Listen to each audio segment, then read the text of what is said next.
দ্বীপ জেলা ভোলার বিচ্ছিন্ন উপজেলা মনপুরা প্রায় 1.5 লাখ মানুষের চিকিৎসা সেবার একমাত্র ভরসা 50 শয্যার উপজেলা স্বাস্থ্য কমপ্লেক্স।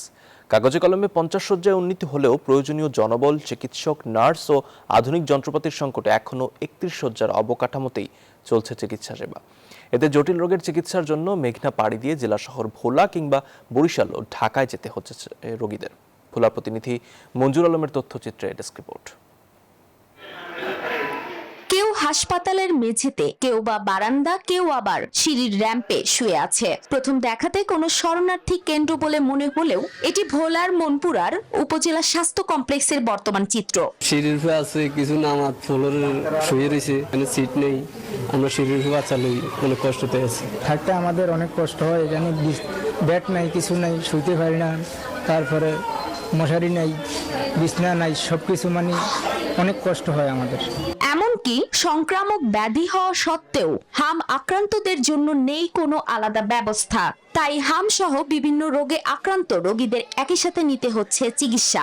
আমার তিনটা সন্তানের হামের রোগী অসুস্থ, যে এমন হয়তো এই তিনটা সন্তান নিয়ে হাসপাতাল হয়তো কষ্ট আছে, থাকতে সমস্যা, সিট নেই, একটা সিট পাওয়া যায় না, ভালো একটা বেড পাওয়া যায় না, সারাক্ষণ পুরুষ মহিলা সব এখান থেকে হাঁটা চলা, কাদার ভিতরে তো ময়দার ভিতরে এভাবে তো থাকা যায় না, এভাবে তো আরো অসুস্থ হয়ে পড়ি। ওয়ার্ডের পাশাপাশি রয়েছে চিকিৎসক সংকট। 34টি চিকিৎসক পদের মধ্যে শূন্য 25টি। তাছাড়া কাগজে কলমে 9 জন চিকিৎসক থাকলেও নিয়মিত সেবা দিচ্ছেন মাত্র 8 জন চিকিৎসক। এতে ভোগান্তিতে পড়তে হচ্ছে রোগীদের। রোগী বেশি বা কিন্তু ডাক্তার কম, বা পরিষ্কার পরিচ্ছন্ন করার জন্য লোক কম।